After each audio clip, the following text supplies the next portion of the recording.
గోదావరి పుష్కరాలకు కోట్లాది మంది హిందువులు వస్తారు. మరొక ఏడాదిన్నరలో పుష్కరాలు వస్తున్నాయి. కానీ పుష్కరాల ఏర్పాట్లలో అధికారుల్లో చలనం లేదు. నిధులు కేటాయించమని పాలకులు చెబుతున్నా ఆ మాటలు ప్రకటనలకే పరిమితమన్నట్టుగా ఉన్నాయి. క్షేత్రస్థాయిలో పనులు జరగడం లేదు. 2015 నాటి చేదు జ్ఞాపకాలు కళ్ల ముందు కదలాడుతున్నా రాజమండ్రి ఘాట్లు ఇంకా అధ్వాన్నంగానే ఉన్నాయి. ఈ అంశంపై రాజమండ్రి నుంచి ఐ న్యూస్ ప్రతినిధి గణేష్ ఇస్తున్న గ్రౌండ్ రిపోర్ట్ చూద్దాం.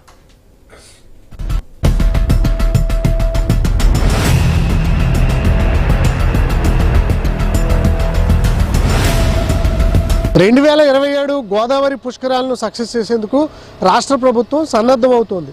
ఇదే సందర్భంలో రాజమండ్రి నగరంలో మరి పుష్కరాలకు సంబంధించినటువంటి ఏర్పాట్లు ఎలా ఉన్నాయి, పనులు ప్రారంభమయ్యాయా లేదా, దక్షిణ భారతదేశ కుంభమేళాగా చూస్తున్నటువంటి ఈ తరుణంలో ప్రభుత్వం తీసుకుంటున్నటువంటి చర్యలేంటి, 2015లో జరిగినటువంటి లోపాలను 2027లో జరగకుండా ప్రభుత్వం చూసుకుంటుందా, చారిత్రకమైనటువంటి అభివృద్ధి అంశాలను ఇందులో ఇమిడి ఉన్నాయా, మరి చూద్దాం. 2027 పుష్కరాల సంబంధించినటువంటి ఏర్పాట్లపై ఐ న్యూస్ అందిస్తున్నటువంటి గ్రౌండ్ రిపోర్ట్లో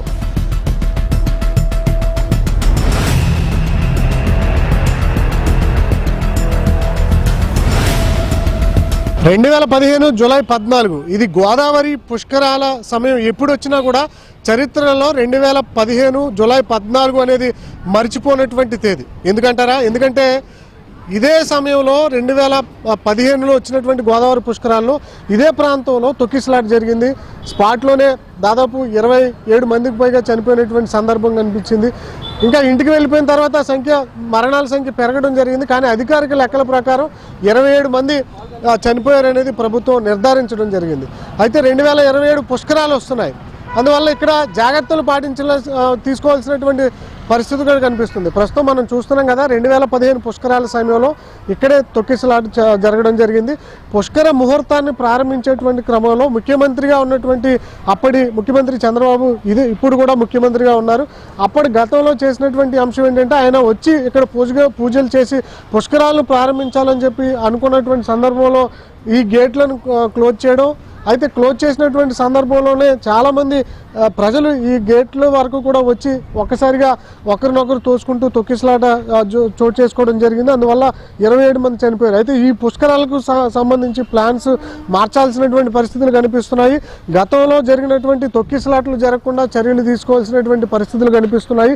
పుష్కరాలంటే కేవలం రాజమండ్రి కాదు, గోదావరి ఎక్కడైతే ప్రవహిస్తుందో అక్కడ స్నానం ఆచరించినా ఆ పుణ్యం లభిస్తుందన్న ప్రచారాన్ని ప్రభుత్వం ఖచ్చితంగా ప్రజల్లోకి తీసుకెళ్లాల్సినటువంటి పరిస్థితి కనిపిస్తుంది. రాజకీయ మోటోలు పక్కన పెట్టి ఖచ్చితంగా ఈ గోదావరి పరివాహక ప్రాంతంలో రాజమండ్రి అంటే ప్రధానంగా ఇక్కడే గోదావరి పుష్కరాలు అని చెప్పి చాలా మంది కుటుంబ సమేతంగా ఇక్కడికి వచ్చి ఇలాంటి తొక్కిసలాట్లు బారిన పడుతున్నటువంటి సందర్భం కూడా కనిపిస్తుంది. అందువల్ల ప్రజల్లో కూడా పూర్తిగా పుష్కరాలంటే ఏంటి, అదేవిధంగా ఇక్కడ అంటే గోదావరిలో మునిగిన తర్వాత ఎక్కడ అంటే పుణ్యం ఎలా లభిస్తుంది, ఎక్కడ మునిగినా కూడా ఈ పుణ్యం వస్తుందన్న అంశాలను అయితే ఖచ్చితంగా జనానికి అవగాహన కల్పించాల్సినటువంటి పరిస్థితులు కనిపిస్తున్నాయి. అలా కాకుండా రాజకీయ అంశాలతో ఇక్కడ ఈ రాజమండ్రి పరిసర ప్రాంతాన్ని ఎక్కువగా హైలైట్ చేస్తే ఈ పుష్కర్ ఘాట్ ఏదైతే ఉందో ఇక్కడ పుణ్యస్నానం అంటే పుష్కర కాలంలో ఇక్కడ స్నానం ఆచరిస్తేనే పుణ్యం లభిస్తుంది అనేది ఒక అపోహగా కనిపించి కుటుంబ సమేతంగా ఇక్కడికి వచ్చి ఇక్కడ ప్రమాదవశాత్తు చాలా మంది ఈ గతంలో జరిగినటువంటి తొక్కిసలాట చూసాం కదా, అలాంటి తొక్కిసలాట్లో బారిన పడకుండా ఉండాల్సినటువంటి పరిస్థితులు అయితే ఈ సంవత్సరం అంటే వచ్చే ఏడాది కనిపిస్తుంది. మనం చూస్తున్నాం కదా, 2027 పుష్కరాలు అంటే ఇంకా 15 నెలల సమయం ఉంది. ఈ 15 నెలల సమయంలోనే ప్రభుత్వానికి అనేక టాస్క్లు ఉన్నాయి. పుష్కర్ ఘాట్లను అభివృద్ధి చేయాలి. వాటితో పాటుగానే ప్రజలు ఎక్కువగా ఏ పుష్కర్ ఘాట్లకు సందర్శిస్తారో ఆ పుష్కర్ ఘాట్లలో భద్రత కూడినటువంటి అంశాలు, అక్కడ లోపాలన్నీ ఏవైతే ఉన్నాయో వాటిని ముందుగానే ఐడెంటిఫై చేసి వాటిని సరిచేస్తే ఖచ్చితంగా ప్రశాంతమైనటువంటి వాతావరణంలో పుష్కరాలు జరిగేటువంటి అవకాశం కనిపిస్తుంది. ప్రస్తుతం కూడా అంటే ఇప్పుడు వాటర్ లెవెల్స్ చూస్తున్నాం. వచ్చే ఏడాది వాటర్ లెవెల్స్ ఇంకా అంటే ఇప్పుడు ఉన్నటువంటి గతంలో ఉన్నటువంటి వాటర్ లెవెల్స్ కంటే ఇప్పుడు వచ్చే పుష్కరాల సమయానికి ఇంకా వాటర్ లెవెల్స్ తగ్గేటువంటి అవకాశం ఉంటుంది. అందువల్ల ఏర్పాట్లు ఏ విధంగా చేయాలనే అంశాల మీద ప్రభుత్వం పూర్తి స్థాయి అవగాహనతో ఏర్పాట్లు చేయాల్సి ఉంటుంది. ముఖ్యంగా ఈ పరిసర ప్రాంతాలు చూస్తున్నాం కదా, ఎక్కువ మంది భక్తులు సాధారణంగా మొన్న జరిగినటువంటి శివరాత్రి రోజు కూడా ఇదే పుష్కర ఘాట్లకు వచ్చి చాలామంది పుణ్య స్నానం ఆచరించి వెళ్ళారు. అది అపోహం అని మనం చెప్పాల్సి ఉంటుంది. చాలామంది ఇక్కడ స్నానం చేస్తేనే పుణ్యం వస్తుందని చెప్పి అపోహపడుతున్నారు. కానీ అలా కాదు. గోదావరి ఏదైతే 94 ఘాట్లను ఈ పరిసర ప్రాంతాల్లో ఈ గోదావరి జిల్లాలో ఇటు తూర్పుగోదావరి కావచ్చు, కోనసీమ కావచ్చు, అటు పశ్చిమ గోదావరి, ఏలూరు కావచ్చు, ఈ 4 జిల్లాల్లో ఈ 94 ఘాట్లలో ఎక్కడే స్నానం ఆచరించినా ఒకే పుణ్య ఫలం లభిస్తుంది. ముఖ్యంగా అంతర్వేది తీరంలో కూడా మనకు తల్లి అంటే అక్క చెల్లెలు గట్టి ఏదైతే ఉంటుందో అక్కడ కూడా మునిగినా ఇలాంటి పుణ్యం లభిస్తుంది అనేది అందరికీ కూడా అవగాహన కల్పించాల్సినటువంటి బాధ్యత కనిపిస్తుంది. ఈ పరిసర ప్రాంతంలో జరిగినటువంటి తొక్కిసలాట ఏదైతే ఒక ఎక్స్పీరియన్స్ అంటే అప్పుడే ఉన్నటువంటి ముఖ్యమంత్రి చంద్రబాబు తెలుసు కాబట్టి ఈసారి అలాంటి తప్పిదాలు జరగకుండా జాగ్రత్తలు తీసుకుంటారన్న అభిప్రాయం అయితే కనిపిస్తుంది. అందులోనూ బడ్జెట్ కూడా ఈ సంవత్సరం ఈ వచ్చే పుష్కరాలకు ఎక్కువ కేటాయించారు కాబట్టి ఖచ్చితంగా అలాంటి ఘటనలు పునరావృతం కాకుండా చూసుకుంటారన్న అభిప్రాయం అయితే ప్రజల్లో కనిపిస్తుంది. అయితే ఇంకా పనులు ప్రారంభం కావాల్సి ఉంది. ఇంతవరకు అయితే పనులు ప్రారంభం కాలేదు. ఇంకా నిధులు మంజూరు కావాల్సింది ఉన్నట్లుగా అధికారుల ద్వారా తెలుస్తుంది.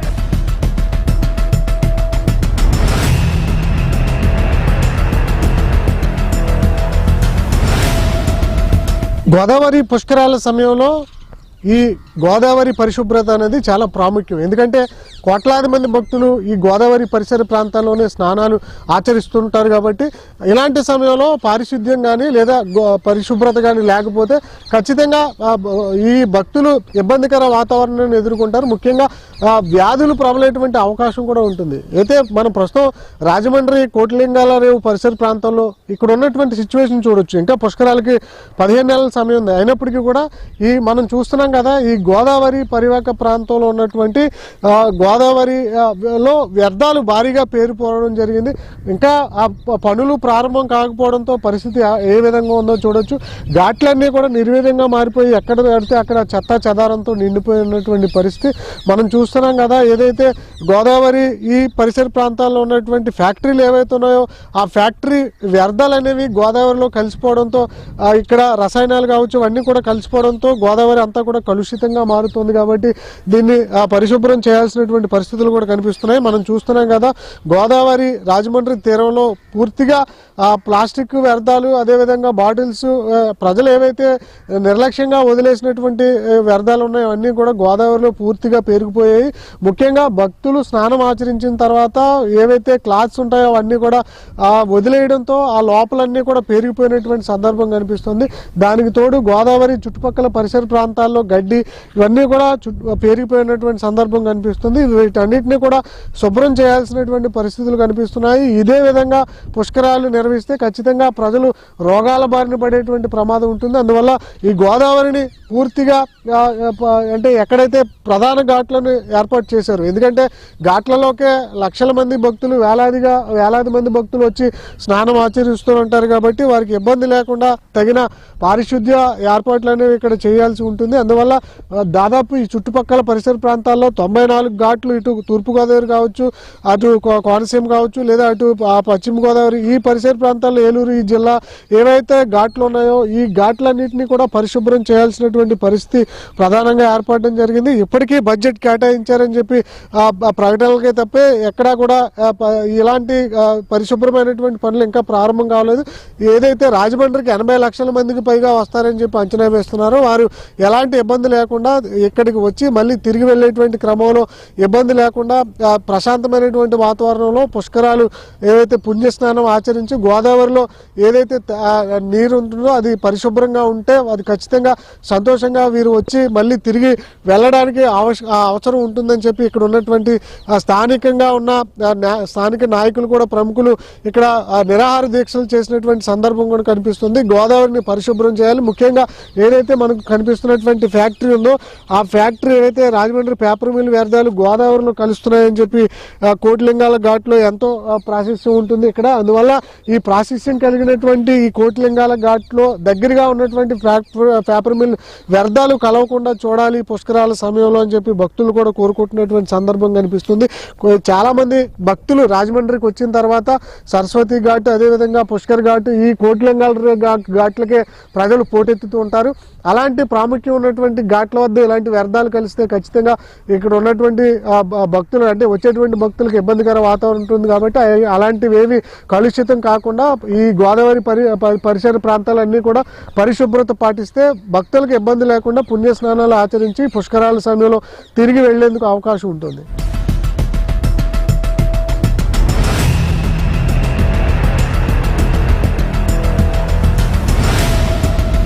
2027 గోదావరి పుష్కరాల్లో అందరినీ ఆకట్టుకునేటువంటి అంశం ఏదైనా ఉందంటే అది అఖండ గోదావరి ప్రాజెక్ట్. ఎందుకంటే నిర్వీర్యంగా ఉన్నటువంటి హ్యావ్లాక్ బ్రిడ్జ్ను అందుబాటులోకి ఆధునీకరణ చేసి ఇక్కడ ఉన్నటువంటి లక్షల మంది ప్రజలకు ఇబ్బంది లేకుండా ఒక అఖండ గోదావరి ప్రాజెక్ట్ ద్వారా ఈ పర్యాటక రంగాన్ని ద్వారా ఇది అంటే అభివృద్ధి చేసేందుకు ప్రయత్నం చేస్తుంది. ప్రస్తుతం కూడా మనం చూస్తున్నాం కదా, ప్రస్తుతానికైతే పనులు ప్రారంభం కావడం జరిగింది. మనం చూస్తున్నాం కదా, గతంలో పుష్కరాలంటే ఈ ప్రాంతానికి ఎక్కువ వస్తారు కాబట్టి ఈ ప్రాంతం నుంచి హ్యావ్లాక్ బ్రిడ్జ్ మీదకి వెళ్లాల్సి ఉంటుంది. అటు కొవ్వూరు ఇటు రాజమండ్రి మార్గాన్ని కలిపేటువంటి ప్రాంతంగా మనం చెప్పొచ్చు. ప్రస్తుతాన్ని ఈ పనులు ఇప్పుడే ప్రారంభం కావడం జరిగింది. మనం చూస్తున్నాం కదా, రాజమండ్రి నగరంలోనే అత్యంత చారిత్రక కలిగినటువంటి బ్రిడ్జి హ్యావ్లాక్ బ్రిడ్జి రాజమండ్రి చుట్టుపక్కల ఉన్నటువంటి గోదావరి తీరాన్ని ప్రపంచ స్థాయి పర్యాటక కేంద్రంగా అభివృద్ధి చేయడమే ఈ అఖండ గోదావరి ప్రాజెక్టు యొక్క ప్రధాన ఉద్దేశం. ఈ ప్రాజెక్టులో భాగంగా గోదావరి వెంబడి రివర్స్ ఫ్రంట్ డెవలప్మెంట్ పనులు ప్రస్తుతం చేపడుతున్నారు. ఘాట్ల ఆధునీకరణ, నదీ తీర సైక్లింగ్ మరియు వాకింగ్ ట్రాక్ల నిర్మాణం, అలాగే పర్యాటకులను ఆకర్షించేలాగా మల్టీమీడియా లేజర్ షోలను ఏర్పాటు చేసేందుకు అంటే ఇప్పటికే ఏర్పాటు చేశారు. 2027 గోదావరి పుష్కరాల నాటికి ఈ ప్రాజెక్టులోని ప్రధాన పనులన్నీ కూడా పూర్తి చేయాలని చెప్పి ప్రభుత్వం లక్ష్యంగా పెట్టుకుంది. ఈ అభివృద్ధి పనుల వల్ల రాజమండ్రికి ఆధ్యాత్మికంగా నగరంగా అనే గుర్తింపుతో పాటు పర్యాటక రంగంలో కూడా అంతర్జాతీయ స్థాయిలో ప్రాచుర్యం లభించబోతుంది. ముఖ్యంగా మనం చూస్తున్నటువంటి హ్యావ్లాక్ బ్రిడ్జ్ చాలా చారిత్రక కలిగింది. రాజమండ్రి నగరానికి ఇది ఒక తలమానంగా నిలుస్తోంది.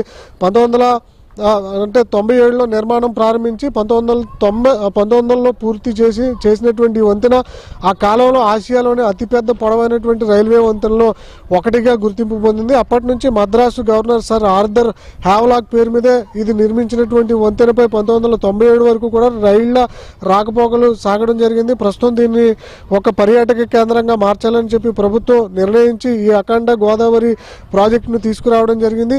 ప్రస్తుతం మనం చూస్తున్నాం కదా, ఈ బ్రిడ్జ్ అనేది ఉపయోగంలో లేదు. ఇది 125 ఏళ్ల చరిత్ర కలిగినటువంటి బ్రిడ్జ్గా ఉంది. అయితే దీన్ని నిర్వియోగంగా ఉండడంతో ఇలా నిరుపయోగంగా ఉన్నటువంటి బ్రిడ్జ్ను పూర్తిగా ఈ అఖండ గోదావరి ప్రాజెక్ట్ ద్వారా ఒక రోడ్డు మార్గం నిర్వహించి పాదచారులకు అటు కొవ్వూరు నుంచి రాజమండ్రి నుంచి కొవ్వూరు వెళ్లే విధంగా ఒక ప్రాజెక్టును నిర్వహిస్తున్నారు. ఇక్కడికి ఎవరైతే పర్యాటకులు వస్తారో ఈ నడిచేటువంటి క్రమంలో గోదావరి మధ్యలోకి వెళ్ళి అక్కడ నిలబడి చూస్తే ఒక సుందర దృశ్యంగా అందరికీ ఒక కనిపించేటువంటి అవకాశం ఉంటుంది. అది కూడా ఒక మధురానుభూతిగా కనిపిస్తుంది. ఇక్కడ నుంచి మధ్యలోకి నడుచుకుంటూ వెళ్ళి గోదావరి తీరాన్ని మొత్తం కూడా నడుస్తూనే తిలకించేటువంటి అవకాశం ఈ అఖండ గోదావరి ప్రాజెక్టు ద్వారా కనిపిస్తుంది. అందువల్ల దీన్ని ప్రతిష్టాత్మకంగా ఈ 2027 గోదావరి పుష్కరాల్లో పూర్తి చేయాలని చెప్పి భావించి ఇప్పటికే పనులు ఇప్పుడే మొదలు పెట్టడం జరిగింది. అయితే ఇది పుష్కరాల సమయానికి పూర్తవుతుందా లేదనేది ఒక సందేహంగా మారింది. ఎందుకంటే దీని మీద పూర్తిగా 3 కిలోమీటర్ల మేర ఈ బ్రిడ్జి 42 పిల్లర్లతో కూడా రాతితో నిర్మాణం కావడం జరిగింది. ఎలాంటి ఇబ్బంది లేకుండా రోడ్డు నిర్మాణాలు, అదేవిధంగా ప్రజలు ఇటు గోదావరి ప్రాంతంలోకి అంటే పడిపోకుండా చుట్టూరా కూడా సేఫ్టీ పిల్లర్స్ నిర్మించాల్సి ఉంటుంది. అందువల్ల పూర్తి స్థాయి భద్రతతో కూడినటువంటి నిర్మాణాలు చేపట్టాల్సి ఉంటుంది. అందువల్ల ఇప్పటికే బడ్జెట్ కేటాయింపులు జరగడం జరిగింది. మనం చూస్తున్నాం కదా, ఏదైతే అఖండ గోదావరి ప్రాజెక్టు ఉందో దానికి ఉన్నటువంటి నమూనా, ఈ నమూనాను మనం పరిశీలించవచ్చు. ఇదిగో మనం చూస్తున్నాం కదా, గోదావరి మధ్యలో అంటే ఇటు కొవ్వూరు ప్రాంతం నుంచి నడుచుకుంటూ వచ్చేటువంటి క్రమంలో ఇక్కడ గోదావరి మధ్యలోకి వెళ్ళి వ్యూ పాయింట్ పెట్టడం జరిగింది. పాదచారులు ఎవరైతే ఇక్కడికి వస్తారో గోదావరి ఇటు రోడ్డు మార్గం ఇక్కడ నుంచి దాకా నడుచుకుని వచ్చి వ్యూ పాయింట్లోకి వెళ్ళి ఇక్కడ సెల్ఫీలు దిగవచ్చు.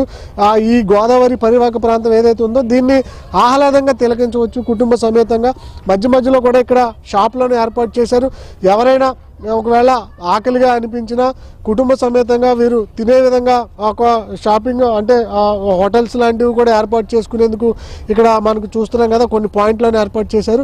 మనం చూస్తున్నాం వ్యూ పాయింట్ ఏదైతే ఉందో హ్యావలాక్ బ్రిడ్జ్, ఈ వ్యూ పాయింట్లను కూడా సిద్ధం చేశారు. ఎవరైనా కూడా వచ్చేటువంటి పర్యాటకులను ఆహ్లాదకరంగా తిరిగి ఆ అనుభూతిని, గోదావరి అనుభూతిని పొంది పూర్తి స్థాయి తిరిగి వెళ్ళే అంటే సంతోషంగా తిరిగి వెళ్ళేలాగా ఈ గోదావరి అఖండ గోదావరి ప్రాజెక్ట్ని అయితే తీర్చిదిద్దడం జరిగింది. ఈ విధంగా మనం నమూనా చూస్తున్నాం కదా, ఈ ప్లానింగ్ అంతా కూడా ఇప్పటికే సిద్ధమైంది. దాని ప్రకారం పనులు చేసేందుకు కూడా ఆ యంత్రాంగం సిద్ధమవుతోంది. మొత్తంగా 2027 పుష్కరాలకైతే ఒక మధురమైనటువంటి అనుభూతిని ఈ అఖండ గోదావరి ప్రాజెక్టు ద్వారా రాష్ట్ర ప్రభుత్వం వచ్చేటువంటి పుష్కరాలకు లక్షల మంది ప్రజలు ఎవరైతే వస్తారో వారికి అందించాలన్న ఉద్దేశంతో ఈ అఖండ గోదావరి ప్రాజెక్టును ప్రారంభించడం జరిగింది. ఇంకా 15 నెలల సమయంలో ఇది పూర్తవుతుందా లేదనేది ఒక సందేహంగా మారింది. కానీ యుద్ధ ప్రాతిపదికన దీన్ని పూర్తి చేయాలన్న ఆలోచనతో అయితే ప్రభుత్వం ఉండడం జరిగింది. మొత్తంగా పర్యాటక రంగంలో ఒక మధురానుభూతినిచ్చేటువంటి ఈ అఖండ గోదావరి ప్రాజెక్టును ఖచ్చితంగా పూర్తి చేసి ఈ గోదావరి పరిసర ప్రాంతాల్లో పర్యాటక అభివృద్ధిని తీర్చిదిద్దాలన్న లక్ష్యంతో ఇప్పటికే పర్యాటక శాఖ ఆధ్వర్యంలో ఈ పనులు అనేవి ఇప్పుడే ప్రారంభం కావడం జరిగింది. మరొక చూద్దాం 2027 పుష్కరాలకి ఇది పూర్తవుతుందా లేదనేది.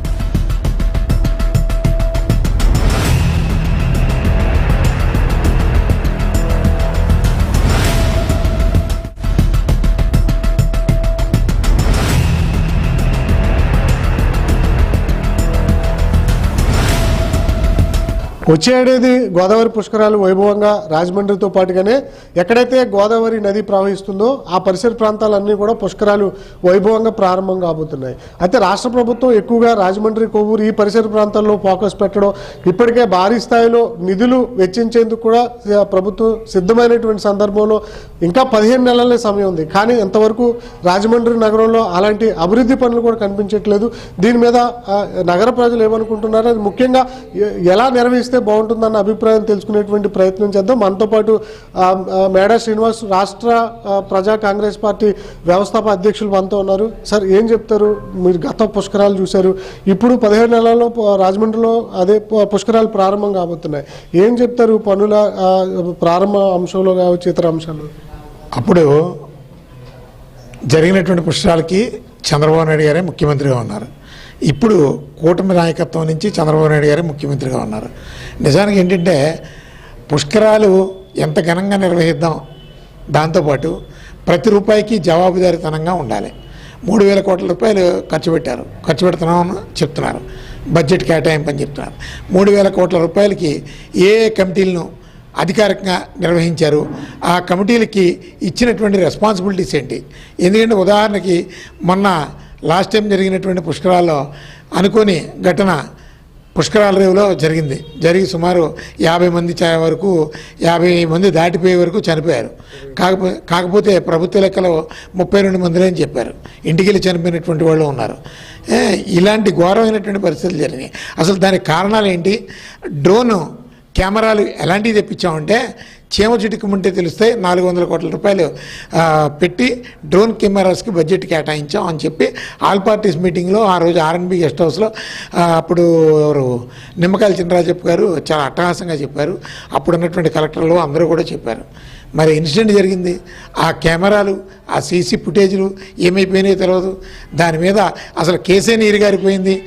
భర్తుల నిర్లక్ష్యంతో చనిపోయారని జస్టిస్ స్వామియాజుల గారు ఆ కేసు నివేదిక చాలా బాధతో టేబుల్ చేసింది. భక్తులు స్వయంకృతాపరాధంతోనే చనిపోయారన్నట్టుగా ఆ కేసును క్లోజ్ చేసేశారు. ఇది చంద్రబాబు నాయుడు గారికి మంచి పరిణామం కాదు. అలాగే జస్టిస్ స్వామియాజుల గారికి అపకీర్తిని తీసుకుని వెళ్ళారు. అంతమంది చనిపోతే ప్రజలు బాధ్యతారహితంగా చనిపోయారని చెప్పడానికి సిగ్గుండాలి ఆ జడ్జిమెంట్ పాస్ చేసినటువంటి జడ్జి గారికి. ఎందుకంటే ఆయన రిటైర్డ్ జడ్జి. ఆ రిటైర్డ్ జడ్జి ఆ జడ్జిమెంట్ని పాస్ అయ్యారు. ఎందుకంటే ఆ రోజే మేము రాష్ట్రీయ ప్రజా కాంగ్రెస్ పార్టీ నుంచి కొంతమంది ఇక్కడ రాజమండ్రి నుంచి అత్యుత్సాహం చూపించిన రాష్ట్రీయ ప్రజా కాంగ్రెస్ పార్టీ ఆ రోజు జస్టిస్ స్వామియాజుల కమిటీని బాయ్కట్ చేశాం. ఈ కుంభమేళా జరిగింది, అక్కడికి ఒక టీంని ప్రభుత్వం పంపించింది. ఆ స్థాయిలో రాజమండ్రిలో ఈ పరిసర ప్రాంతాల్లో కూడా జనాభా వస్తారని అంచనాలో ఉండడం జరిగింది. రాజమండ్రి కెపాసిటీ అంతమంది వస్తే సరిపోతుందా ఈ పుష్కరాలకు? ప్రభుత్వం ఎలాంటి ఏర్పాట్లు చేస్తే బెటర్? అంటే ముందు పుష్కరాల నిర్వహణకి ఒక అవగాహన ఉన్నటువంటి ప్రభుత్వాలు కావాలండి, నేతలు కావాలి. అసలు రాజమండ్రి పరిధి ఎంత, రాజమండ్రిలో ఉన్నటువంటి ఘాట్లు ఎంత, ఇక్కడ ప్రహల్గాంలో కుంభమేళా జరిగినటువంటి ఆ జనాన్ని దృష్టిలో పెట్టుకొని మరో కుంభమేళా దిశగా ఇక్కడ చేద్దాం అనుకుంటే ఈ రాజమండ్రి విస్తీర్ణం సరిపోతుందా లేదా, అసలు రాజమండ్రి కేంద్రంగా పుష్కరాలు నిర్వహించడం ఎంతవరకు కరెక్టో. పుష్కరాలంటే రాజమండ్రి ఒకటే కాదు కదా, త్రయంబకం నుంచి ప్రారంభమయ్యేటటువంటి గోదావరి అంతర్వేది వరకు ప్రవహిస్తుంది, అంతర్వేదిలో ముగిస్తుంది ఆ గోదావరి. మరి ఈ రాజమండ్రి పుష్కరాల రేవుని బేస్ చేసుకొని చేయడం వెనకతల ప్రభుత్వ ఉద్దేశం ఏంటో, రాజకీయ ప్రయోజనాలా లేదు ఇతర రాజకీయ వాళ్ళ సొంత ప్రయోజనాల కోసం అర్థం కాదు. ఈ కోనసీమ దగ్గర నుంచి రాజమండ్రి పుష్కరాలే, కానీ పుష్కరాలకు ప్రాధాన్యత మాత్రం అప్ టు కోనసీమ అంతర్వేది వరకు నిర్వహించాల్సినటువంటి బాధ్యత ఉంది. ముగ్గురు కలెక్టర్లు కూడా బాధ్యతలు తీసుకోవాలి. ఏదో రాజమండ్రి కలెక్టర్ గారు అలాగే రాజమండ్రి అసెంబ్లీ పరిధే అన్నట్టుగా పుష్కరాలు నిర్వహిస్తే కుంభమేళా కాదు కదా. మరి మరోసారి మొన్న జరిగినటువంటి పుష్కరాల కన్నా ఎక్కువ అపకీర్తిని మూటగట్టుకునేటటువంటి ప్రమాదం ఉంటుందని ఈరోజు రాష్ట్ర ప్రభుత్వం గుర్తించాలి. ఇక్కడ అస్తమానం మీటింగ్లు వేస్తున్నటువంటి ప్రభుత్వపరమైనటువంటి మీటింగ్లు వేస్తున్నారు. ఇప్పటికి వచ్చి బడ్జెట్ కేటాయించారా లేదా, అసలు పనులు మొదలుపెట్టారా లేదా, మహా అయితే ఒక సంవత్సరం కూడా లేదు. ఈ జూన్లో 2027 జూన్ అంటున్నారు. అసలు అడావడిగా పనులు మొదలు పెడితే ఆ డబ్బంతా వృధా కూడా. లాస్ట్ టైం కూడా అలాగే 2-3 నెలల్లో మొత్తం ఆ ఘాట్ అంతా కూడా చేసేశారు. ఇప్పటికి వెళ్ళి చూడండి, పెచ్చులు ఊడిపోయినండి. ఇదంతా ప్రజాధనం, మన డబ్బుని బూడిదలో పోసినట్టు పోస్తున్నారు. అందుకని మీరు ఇప్పటి నుంచి పనులు మొదలు పెట్టండి. ఘాట్లని ఒక పక్కాగా శాశ్వతంగా ఉండే 12 సంవత్సరాలు లేవు, 12 సంవత్సరాలు కట్టినటువంటి ఘాట్లు నాణ్యత లేవు. అంటే మీరు ఆ రోజు 2,000 కోట్ల రూపాయలు ఏం చేశారు? దాని మీద ఒక శ్వేతపత్రం రిలీజ్ చేయమని చెప్పి బడ్జెట్ మీద మేము చెప్పాం. ఆ రోజు ఎవరు మాట వెళ్ళలేదు. ఆ రోజు ఆకుల సత్యనారాయణ గారిని ఎమ్మెల్యే గారు ఇక్కడ ఉండేవారు. అబ్బాయి శ్వేతపత్రం రిలీజ్ చేస్తానని చెప్పి నాకు స్వయంగా చెప్పారు ఒక డిబేట్లో. అసలు శ్వేతపత్రం లేదు, ఏమీ లేదు. ఓవరాల్గా చూస్తున్నాం కదా, 2027 పుష్కరాలకు ఇంకా 15 నెలల సమయం ఉంది కాబట్టి త్వరితగతిన పనులు ప్రారంభించాలని చెప్తున్నారు. ముఖ్యంగా ఏదో ఆదరాబాదరాగా ఈ ఏర్పాట్లు చేస్తే కొన్ని సమస్యలు తలెత్తుతాయి. గతంలో వచ్చిన ఏవైతే తొక్కిసలాట్లు ఉన్నాయో అలాంటివి మళ్ళీ పునరావృతమయ్యేటువంటి అవకాశం ఉంటుందన్న అభిప్రాయాన్ని వ్యక్తం చేస్తున్నారు. కాబట్టి త్వరితగతిన ఈ పనులు ఇప్పటి నుంచే ప్రారంభించి ముందుగా అందరి అభిప్రాయం తీసుకుంటే ఈ పుష్కరాలు అనేవి ప్రశాంతంగా జరుగుతాయన్న అభిప్రాయాన్ని వ్యక్తం చేస్తున్నారు.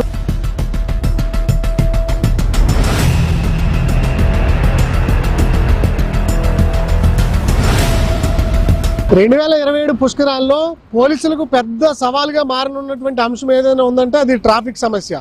ట్రాఫిక్ను నగర వ్యాప్తంగా కూడా నియంత్రించాల్సినటువంటి పరిస్థితి కనిపిస్తుంది. ఎందుకంటే ఆంధ్రప్రదేశ్ నుంచే కాదు, తెలంగాణ, మహారాష్ట్ర, ఇక్కడ పక్కన ఉన్నటువంటి తమిళనాడు, కర్ణాటక, కేరళ, ఈ దక్షిణ భారతదేశంలో ఉన్నటువంటి రాష్ట్రాల నుంచే కాదు, అటు ఆ పైన ఎగువన ఉన్నటువంటి రాష్ట్రాల నుంచి కూడా పెద్ద ఎత్తున దేశవ్యాప్తంగా కూడా ఈ ప్రాంతానికి వచ్చి పుణ్యస్నానాలు ఆచరించాలనుకుంటున్నారు. ముఖ్యంగా రాజమండ్రి నగరంలో ఉన్నటువంటి పుష్కర్ ఘాట్కు వచ్చి పుణ్యస్నానం ఆచరిస్తే, అంటే పుష్కర స్నానం ఆచరిస్తే మంచి జరుగుతుందని చెప్పి అందరూ కూడా భావిస్తారు. అందువల్ల రాజమండ్రి నగరానికి ఎక్కువ మంది ప్రజలు పోటెత్తుతూ ఉంటారు. అందువల్ల ఇతర ప్రాంతాల నుంచి కూడా పెద్ద ఎత్తున ఆ కార్లలోనూ వారికి ఉన్నటువంటి వాహనాల ద్వారా పెద్ద ఎత్తున వస్తారు. ఈ చుట్టుపక్కల జిల్లాలు, ఈ రాష్ట్రంలో ఉన్నటువంటి ప్రజలైతే 2 వీలర్ ద్వారా కూడా ఈ గోదావరి ప్రాంతానికి చేరుకోవడం జరుగుతుంది. ఇలాంటి క్రమంలోనే దాదాపు 1 కోటి మంది వరకు కూడా నగరంలోనికి వచ్చేటువంటి అవకాశం ఉంటుంది. అలా 1 కోటి మంది ఒక జనాభా వచ్చేటువంటి క్రమంలో ప్రజలు నియంత్రించడానికి పోలీసులు చాలా జాగ్రత్తగా పద్మా వ్యూహం ఏ విధంగా ఉంటుందో ఆ విధంగా ఈ రోడ్లన్నింటినీ కూడా అంటే ట్రాఫిక్ సమస్య లేకుండా చూడాల్సినటువంటి బాధ్యత ఉంటుంది. ఎక్కడెక్కడ డైవర్షన్ పాయింట్స్ పెట్టాలి, పుష్కర్ ఘాట్లకు ఈజీగా వెళ్ళాలంటే ఏ వేళ ద్వారా ప్రజల్ని ఈ రోడ్ల ట్రాఫిక్ డైవర్షన్ చేయాలనే అంశాల మీద ఖచ్చితంగా పోలీసులు ఒక పక్కా వ్యూహంతో ఈ ట్రాఫిక్ సమస్యలు లేకుండా 2027లో జరగబోతున్నటువంటి 12 రోజుల ఏవైతే పుష్కరాలు ఉన్నాయో ఆ పుష్కరాలని ట్రాఫిక్ సమస్య లేకుండా చూడాల్సి ఉంటుంది. ముఖ్యంగా ప్రజలు ఈ ఆహారం కోసం ఎగబడినటువంటి క్రమంలో ఆ ప్రాంతంలో ఉన్నటువంటి రోడ్ల మీద వాహనాలు నిలిచిపోయి జనం ఇబ్బంది పడినటువంటి సందర్భం కనిపించింది. అదేవిధంగా ఏవైతే ఫుడ్ డొనేషన్లు చేస్తారో వాళ్ళకి మాత్రం ప్రత్యేక స్థలాలు కేటాయించి ఆ ప్లేస్లో ఫుడ్ డొనేషన్ చేస్తే ట్రాఫిక్ సమస్యలు ఉండవు. అలా కాకుండా ఇష్టానుసారంగా రోడ్ల మీద ఈ ఫుడ్, అదేవిధంగా మంచినీళ్ళు, మజ్జిగ ఇలాంటివి సరఫరా చేస్తే ఖచ్చితంగా జనం ఎగబడి ట్రాఫిక్ సమస్యకు ప్రధాన సమస్యగా ఏర్పడేటువంటి అవకాశం కనిపిస్తుంది. ఈ ట్రాఫిక్ అంశంలో ముఖ్యమైనటువంటి అంశం ఏదైనా ఉంటే పార్కింగ్ ఏరియాలు కూడా పెద్ద ఎత్తున కేటాయించాల్సి ఉంటుంది. ఇటు రైల్వే స్టేషన్ నుంచి మొదలుకొని అదేవిధంగా ఎయిర్పోర్టు, నగరంలో ఉన్నటువంటి ప్రధాన బస్ స్టాండ్, ఎక్కువ మంది ఈ రూట్లలోనే వస్తారు కాబట్టి ఈ మార్గాల్లో వచ్చేటువంటి వారికి అవుట్కట్స్లోనే ఈ పార్కింగ్ ఏర్పాట్లు చేస్తే నగరంలో వాహనాల రద్దీ తగ్గి ఖచ్చితంగా ట్రాఫిక్ సమస్య లేకుండా ఈ 12 రోజుల పాటు పుష్కరాలకు అవాంతరాలు తలెత్తకుండా ఉండే విధంగా ఉంటుందని చెప్పి ఇక్కడ ఉన్నటువంటి కొంతమంది ప్రముఖులు సూచిస్తూ ఉన్నారు.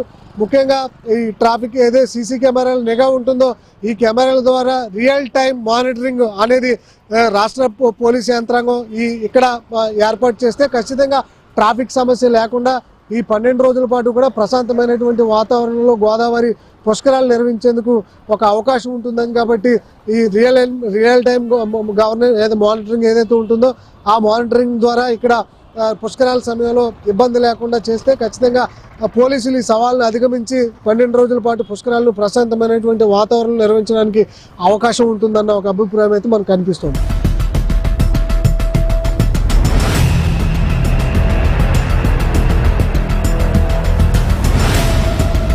గోదావరి పుష్కరాలకు ఇంకా 15 నెలల సమయం మాత్రమే ఉండడం జరిగింది. ఈ 15 నెలల సమయంలో ఖచ్చితంగా ఘాట్ల అభివృద్ధి జరగాలి, గోదావరిని పరిశుభ్రం చేయాలి, ముఖ్యంగా ట్రాఫిక్ సమస్యలు లేకుండా చూడాలి. ఎక్కడైతే ఇతర ప్రాంతాల నుంచి వస్తున్న భక్తులు ఉన్నారో వారికి మెరుగైనటువంటి సదుపాయాలు కల్పించాలి. గతంలో ఇబ్బందులు పడ్డటువంటి భక్తులు ఆ ఇబ్బందులు ఈసారి రాకుండా చూసుకోవాల్సినటువంటి బాధ్యత ప్రభుత్వం మీద ఉంది. ముఖ్యంగా ఏం జరిగినా కూడా రాజమండ్రి నగరానికే ఒక పేరు వస్తుంది కాబట్టి రాజమండ్రి నగరానికి ఇబ్బందికర వాతావరణం కలగకుండా ఈసారి ప్రశాంతమైనటువంటి వాతావరణంలో గోదావరి పుష్కరాలు నిర్వహించాలి అని చెప్పి గోదావరి ప్రాంత ప్రజలతో పాటు రాజమండ్రి నగర ప్రజలు కోరుకుంటూ ఉన్నారు. గతంలో జరిగినటువంటి తప్పిదాలన్నింటినీ కూడా నెమరు వేసుకుంటూ ఈసారి అలాంటి వాటికి తావు లేకుండా అభివృద్ధి అంశాలతో పాటుగానే ప్రశాంతమైనటువంటి వాతావరణంలో 2027 గోదావరి పుష్కరాలు జరగాలి అని చెప్పి రాష్ట్ర ప్రజానీకంతో పాటు ఈ తూర్పుగోదావరి జిల్లా రాజమండ్రి నగరంలో ఉన్నటువంటి ప్రజలంతా కూడా కోరుకుంటున్నారు. దానికి అనుగుణంగానే ప్రభుత్వం ప్రస్తుతం ఇప్పటికే సమీక్షలు చేస్తోంది. అధికార యంత్రాంగం అన్ని శాఖలని సమన్వయం పరుచుకుని ఇప్పటికే రాజమండ్రి నగరంలో ఉన్నటువంటి కలెక్టర్ కావచ్చు, అదేవిధంగా మున్సిపల్ శాఖ కమిషనర్ కావచ్చు, ఇతర అధికారులు కావచ్చు, ఇక్కడ ఉన్నటువంటి రాజకీయ నాయకులు కావచ్చు, వీరంతా కూడా ఇప్పటికే సమీక్షలు సమావేశాలు నిర్వహించి ఎక్కడా లోపాలు జరగకుండా ఏర్పాట్లు చేసుకోవాలి, చర్యలు తీసుకోవాలన్న అంశాల మీద అయితే సమావేశాలు నిర్వహిస్తున్నారు. అయితే ఇంకా అభివృద్ధి పనులు అనేవి ఇంకా జరగట్లేదు. దాన్ని స్పీడప్ చేయాల్సినటువంటి పరిస్థితులు కనిపిస్తున్నాయి. అఖండ గోదావరి ప్రాజెక్టు పనులు మాత్రం ప్రస్తుతానికి ప్రారంభం కావడం జరిగింది. ఇంకా ఘాట్ల అభివృద్ధి కావచ్చు, గోదావరి పరిశుభ్రత అంశాలు, అదేవిధంగా ముఖ్యంగా భద్రత, అంటే ఎవరైతే ఇతర ప్రాంతాల నుంచి భారీ స్థాయిలో ఇక్కడికి వస్తారో వారు రైల్వే స్టేషన్కి వచ్చినటువంటి క్రమంలో అక్కడి నుంచి గోదావరి ఘాట్లో వచ్చేటువంటి రోడ్లను ట్రాఫిక్ సమస్య లేకుండా చూడాల్సి ఉంటుంది. అదేవిధంగా విమానాశ్రయం నుంచి ఈ రాజమండ్రి నగరంలోకి వచ్చేటువంటి రహదారులను క్లియర్ చేయాల్సి ఉంటుంది. ముఖ్యంగా బస్ సర్వీసులు ఏవైతే ఉంటాయో ఆ బస్ సర్వీసులు ఉన్నటువంటి రోడ్లన్నీ కూడా క్లియర్ చేయాల్సి ఉంటుంది. ముఖ్యంగా గోదావరి పుష్కరాలకు లక్షల మంది వస్తారు కాబట్టి ఈ చోరీలు జరగకుండా, చైన్ స్మాకెట్లు లేకుండా మొత్తం అన్ని రకాల భద్రతా చర్యలు తీసుకోవాలి. ముఖ్యంగా ఎక్కడైతే సీసీ కెమెరాలు ఉంటాయో ఆ పరిసర ప్రాంతాలన్నింటినీ కూడా అంటే ఈ సీసీ కెమెరాలు ఏర్పాటు చేయాలి. అదేవిధంగా డ్రోన్ కెమెరాలతో నిఘా ఉంచాలి. వీటన్నిటిని కూడా సమన్వయం పరుచుకుని ఈ 2027 పుష్కరాలను సమృద్ధిగా నిర్వహిస్తే రాష్ట్ర ప్రజలకు, అంటే దక్షిణ కుంభమేళాగా ఏదైతే పిలుస్తూ ఉన్నారో ఈ కుంభమేళా ఏదైతే ప్రయాగాల్లో సక్సెస్ అయిందో అదే స్థాయిలో కూడా గోదావరి పుష్కరాలను సక్సెస్ చేయాలని చెప్పి రాష్ట్ర ముఖ్యమంత్రి చంద్రబాబు నాయుడు, ఉప ముఖ్యమంత్రి పవన్ కళ్యాణ్ వీరంతా కూడా పలు నిర్ణయాలు తీసుకుని ముందుకు వెళ్తున్నారు. ఆ నిర్ణయాలు సక్సెస్ అయ్యే దిశగా కూడా సక్సెస్ చేయాలన్న అంశాలతో రాజమండ్రిలో ఉన్నటువంటి అధికార యంత్రాంగం కూడా ప్రయత్నం చేస్తుంది. ఆ ప్రయత్నంలో భాగంగానే ఇంకా సమీక్షలు సమావేశాల్లోనూ ఉన్నారు తప్పితే పనుల్లోకి ఇంకా వెళ్ళలేదు. బడ్జెట్ కేటాయింపులు జరిగినా నిధులు రావాల్సి ఉంది. ఆ నిధుల కోసం అధికార యంత్రాంగం చూస్తున్నారు. నిధులు మంజూరు వెంటనే కూడా పనులు ప్రారంభించాలి అన్న యోచనతో అధికార యంత్రాంగం ముందుంది. చూద్దాం మరి ఎంత, ఇప్పటికే ఇంకా 15 నెలల సమయం ఉంది కాబట్టి ఈ 15 నెలల కాలంలో పనులు ముగుస్తాయా లేదనేది మొత్తంగా చూడాల్సి ఉంది. మొత్తంగా అయితే 2027 పుష్కరాలను సక్సెస్ఫుల్ గా నిర్వహించేందుకు అధికార యంత్రాంగం, రాజకీయ నాయకులు ఈ పరిసర ప్రాంతాల్లో సంసిద్ధమై ముందుకు వెళ్తున్నటువంటి సందర్భం కనిపిస్తుంది. ఇది ఈ గోదావరి పుష్కరాలకు ఉన్నటువంటి అప్డేట్. కెమెరామెన్ బాలుతో గణేష్, ఐ న్యూస్, రాజమండ్రి పుష్కర్ ఘాట్ నుంచి.